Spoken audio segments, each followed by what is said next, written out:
নরসিংদীতে একের পর এক ঘটছে খুনের ঘটনা। ২০২৪ সালের আগস্ট থেকে পরবর্তী এক বছরে খুনের ঘটনা ঘটেছে ১২০টির বেশি, আর এ সময়ে মামলা হয়েছে ১১৯টি। অথচ তার আগের বছরে অর্থাৎ ২০২৩ সালের আগস্ট থেকে ২০২৪ সালের আগস্ট পর্যন্ত খুনের মামলার সংখ্যা ছিল ৬৪টি। বছর ব্যবধানে খুন ও মামলা বেড়েছে প্রায় দ্বিগুণ। জনমনে প্রশ্ন, কেন এত খুনের ঘটনা? যার কারণ অনুসন্ধান করেছে এখন টেলিভিশন।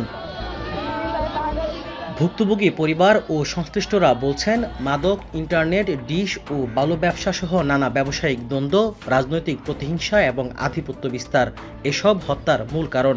সবকিছুর পেছনে রয়েছে অর্থের খেলা। স্থানীয়দের দেয়া তথ্য বলছে, আগ্নেয়াস্ত্র তৈরির যন্ত্রাংশ সহ পার্শ্ববর্তী দেশ থেকে কারিগর এসেও নরসিংদীতে অস্ত্র তৈরি করছে। লাখ টাকার অস্ত্র এখানে পাওয়া যাচ্ছে ৩০,০০০ টাকায়। অস্ত্র সহজলভ্য হওয়ায় টাকার বিনিময়ে অস্ত্র দিয়ে ভাড়া খাটা সন্ত্রাসীও আছে জেলায়।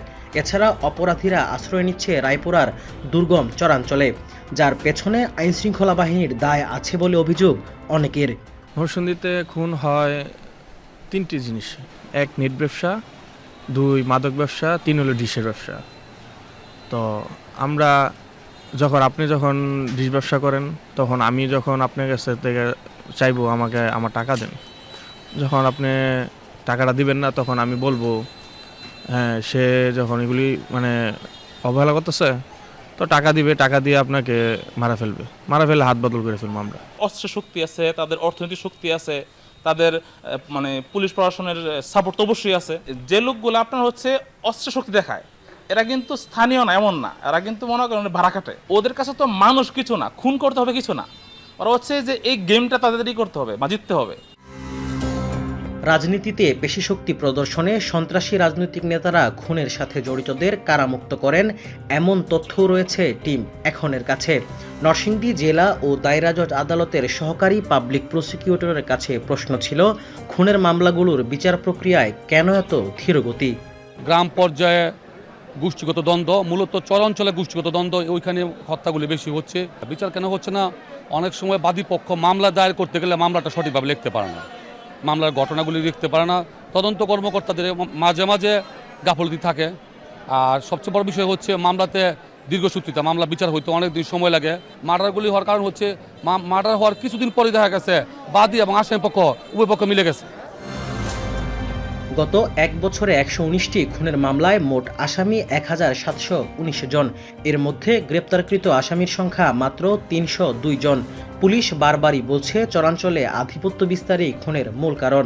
এত সহিংসতায় নরসিংদীবাসীর স্বাভাবিক মৃত্যুর নিশ্চয়তা কতটুকু, সে প্রশ্ন পুলিশ সুপারের কাছে। এখানে আধিপত্য বিস্তার নিয়ে এবং পারিবারিক বিভিন্ন ঘটনা নিয়ে সহিংসতা তৈরি হয় এবং তার প্রেক্ষাপটে অনেকগুলা খুন হয়ে থাকে। তো আমরা এই রায়পুরা অংশে যে খুন হয়েছে এবং অন্যান্য অপরাধ যেগুলো হয়েছে সেগুলোর ক্ষেত্রে নিয়মিত অভিযান পরিচালনা করছি। আমরা গত এক মাসের মধ্যে প্রায় 15টির মতো অস্ত্র উদ্ধার করেছি। কয়েক মাসে বেশ কিছু খুনের ঘটনা ঘটেছে। এই খুনের রহস্য উদ্ঘাটন এবং খুনের সাথে জড়িত বা অন্যান্য অপরাধের সাথে জড়িত যে আসামিগুলো আছে, সেই আসামিগুলোকে আইনের আওতায় নিয়ে আসার জন্য আমাদের জেলা পুলিশের পক্ষ থেকে আমাদের অভিযান জোরদার করা হয়েছে। হত্যা যদিও মৃত্যু, তবে তা মৃত্যুর মতো চিরন্তন নয়। দিন শেষে সকলেরই প্রত্যাশা স্বাভাবিক মৃত্যুর নিশ্চয়তা। রাকিবুল ইসলাম, এখন নরসিংদী।